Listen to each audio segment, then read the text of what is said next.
Hello, അസ്സലാമു അലൈക്കും. നമസ്കാരം. എന്തൊക്കെയാണ് വിശേഷം? എല്ലാവർക്കും സുഖം.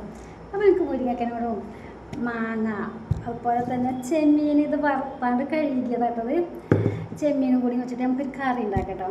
അപ്പം എല്ലാവരും പറയുന്നത് നല്ലൊരു ടേസ്റ്റാണ് ചെമ്മീനും മാങ്ങയും മുരിങ്ങയ്ക്കും കൂടി ഇട്ടിട്ട് കറി ഉണ്ടാക്കിയാലെന്നൊക്കെ പറയുന്നത്. അപ്പം നമുക്കൊന്ന് ഉണ്ടാക്കി നോക്കാം. അപ്പോൾ ഞാൻ എനിക്ക് വേണ്ട സാധനങ്ങളൊക്കെ ഞങ്ങൾക്ക് പറഞ്ഞുതരാം. ഞാൻ നാളെ ഉണ്ടാക്കിനി, അപ്പം കുഴപ്പമൊന്നുമില്ല. അപ്പോൾ അതിൽ എനിക്ക് ചെറിയൊരു മിസ്റ്റേക്കൊക്കെ വന്നു. അതെന്താ വെച്ചാൽ മാങ്ങൻ്റെ പുളി പോരാ. അപ്പോൾ ഞാനൊരു മാങ്ങൻ്റെ പകുതി എടുത്തിട്ട് അപ്പോൾ ഇന്ന് ഞാൻ ഫുള്ളായിട്ട് എടുക്കണം കേട്ടോ. ഇതും വെച്ചിട്ട് നമുക്കൊരു കറി ഉണ്ടാക്കാം അടിപൊളിയായിട്ട്. അപ്പോൾ നമുക്ക് വീഡിയോ കാണാം. അപ്പോൾ ഞാനിതാ ചെമ്മീൻ വറുത്ത് കഴുകി വെച്ചിട്ടുണ്ട്. തേങ്ങ ഉണ്ട്, മുരിങ്ങക്ക ഉണ്ട്, അതുപോലെ മാങ്ങ ഞാൻ നല്ലോണം തൊലി കളഞ്ഞ് ചെത്തി വെച്ചിട്ടുണ്ട് കേട്ടോ.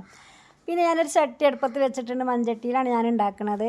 നമുക്കിത് ചൂടാവട്ടെ. ചൂടായിട്ട് നമുക്കൊരു ടീസ്പൂണോ ഒന്നര ടീസ്പൂൺ വെളിച്ചെണ്ണ ഒഴിച്ച് കൊടുക്കാം കേട്ടോ. 1.5 ടീസ്പൂൺ വെളിച്ചെണ്ണ ഞാൻ ചൂടായതിന് ശേഷം അതിലേക്ക് ഒഴിച്ച് കൊടുക്കുകയാണ്. കാരണം എൻ്റെ അന്നത്തെ വെളിച്ചെണ്ണ കഴിഞ്ഞിട്ടോ. ഞാൻ 1 ലിറ്റർ വെളിച്ചെണ്ണ വാങ്ങിയതിന് അത് കഴിഞ്ഞു. അപ്പോൾ ലാസ്റ്റ് ഇപ്പോൾ ഈ കറിക്കാണ് ഞാൻ ഉപയോഗിക്കുന്നത്. അപ്പോൾ ഇനി വെളിച്ചെണ്ണ വാങ്ങിയിട്ട് വേണം. അപ്പോൾ ഞാൻ 1.5 ടീസ്പൂണാണ് ഞാൻ ഉപയോഗിക്കുന്നത്.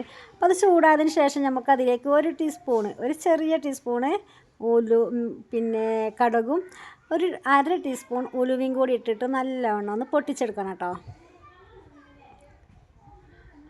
അങ്ങനെ ഇത് പൊട്ടിച്ചതിന് ശേഷം അത് പൊട്ടിയതിന് ശേഷമാണ് നമുക്കതിലേക്ക് കുറച്ച് കരിവേപ്പിൻ്റെ ഇല ഇട്ട് കൊടുക്കണം കേട്ടോ.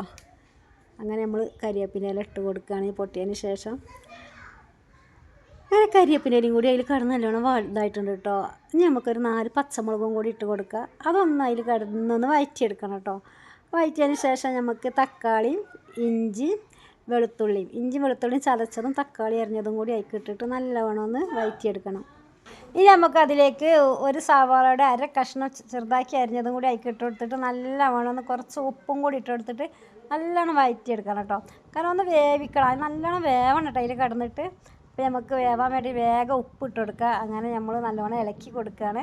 ഇളക്കി കൊടുത്തതിന് ശേഷമാണ് ഞാൻ ഉപ്പ് ഇട്ട് കൊടുക്കുന്നത് കേട്ടോ. അപ്പോൾ നമുക്ക് 1 ടീസ്പൂൺ ഉപ്പ് അതിലേക്ക് ഇട്ടിട്ട് ഒന്ന് ഇളക്കിയതിന് ശേഷം ഒന്ന് മൂടി വെച്ച് വേവിച്ചെടുക്കട്ടോ. കാരണം ഇതിലേക്ക് ഇത് വെന്തതിന് ശേഷമാണ് നമ്മൾ മുരിങ്ങക്ക ചെമ്മീനും മാങ്ങയൊക്കെ ഇതിലിട്ട് വേവിക്കണം കേട്ടോ. അപ്പോൾ നമ്മൾ ആദ്യം ഇതാണ് ഇതിൽ വേവിക്കേണ്ടത്. അപ്പോൾ ഇതൊന്ന് വേവട്ടെ എന്ന് വിചാരിച്ച്. അപ്പോൾ ഇത് വേവുമ്പോഴത്തേന് നമുക്ക് എന്ത് ചെയ്യണം, നമുക്ക് അരപ്പൊക്കെ റെഡിയാക്കാം കേട്ടോ. അപ്പോൾ ഞാൻ തേങ്ങ ജാറിലേക്ക് ഇടുകയാണ്.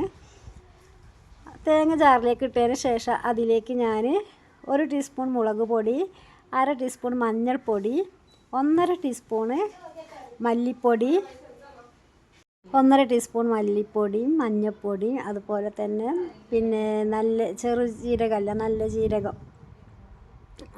കേട്ടോ, എന്താ പറയുക, പെരുംജീരകം ഇട്ടിട്ടുള്ളത്. പെരുംജീരകം 1/4 ടീസ്പൂണും പിന്നെ കളറിന് വേണ്ടിയിട്ട് 1 ടീസ്പൂണ് കാശ്മീരി ചില്ലി പൗഡറും കൂടി ഇട്ടിട്ട് കുറച്ച് വെള്ളം നമ്മൾ അതിലേക്ക് ഒഴിച്ച് കൊടുത്തിട്ട് എന്ത് ചെയ്യാണ്, അരച്ച് പേസ്റ്റാക്കി എടുക്കുകയാണ് കേട്ടോ ചെയ്യുന്നത്. അപ്പോൾ നമുക്കിതിലേക്ക് കുറച്ച് വെള്ളം ഒഴിച്ചെടുക്കാം.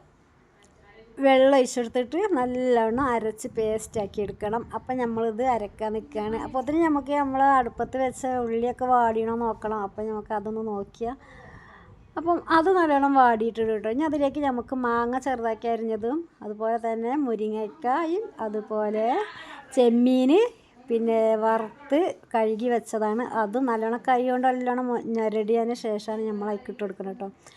അപ്പോൾ നമ്മൾ അരപ്പ് റെഡി ആയിട്ടുണ്ട് കേട്ടോ. ഇതുപോലെ അരപ്പ് റെഡിയാക്കി എടുക്കണം. അങ്ങനെ നമ്മൾ ചെമ്മീനും മുരിങ്ങക്കായും മാങ്ങയും കൂടി അതിക്കിട്ട് നല്ലോണം ഇളക്കി വേവിക്കണം കേട്ടോ.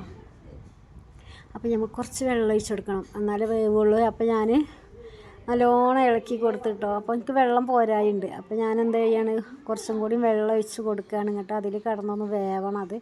അപ്പോൾ വെന്തതിന് ശേഷമാണ് നമ്മൾ അരപ്പൊക്കെ അതിലേക്ക് ഒഴിച്ച് കൊടുക്കണം കേട്ടോ. പിന്നെ മാങ്ങൻ്റെ പുളി, ഇത് ചെനച്ച മാങ്ങയാണ്. പുളി ഓവർ ഉണ്ടാവുമെന്ന് അറിയില്ല, ഏതായാലും നോക്കട്ടെ. ഞാൻ പുളിങ്ങ ഇട്ടിട്ടില്ല, തക്കാളി ഇട്ടിട്ടുണ്ട്, മാങ്ങ ഇട്ടിട്ടുള്ളൂ. അപ്പം നെയ്യിൽ കിടന്നൊന്ന് വേവട്ടെ. ഇത് നല്ലോണം തിളച്ച് വരുമ്പോഴാണ് നമ്മൾ അരച്ച് വെച്ച അരപ്പൈക്ക് ഒഴിച്ച് കൊടുക്കണം കേട്ടോ. ഇങ്ങോട്ട് നമുക്ക് കുറച്ച് കറിവേപ്പിൻ്റെ ഇലയും കൂടി അതിലേക്ക് ഇട്ട് കൊടുക്കുക. ഇങ്ങോട്ട് ഇത് തിളച്ചതിന് ശേഷം നമ്മൾ കറി വാങ്ങി വെച്ചിട്ട് തണുത്തിട്ട് നിങ്ങളൊന്ന് ഉപയോഗിച്ച് നോക്കണ്ടേ, അടിപൊളി ടേസ്റ്റ് കേട്ടോ.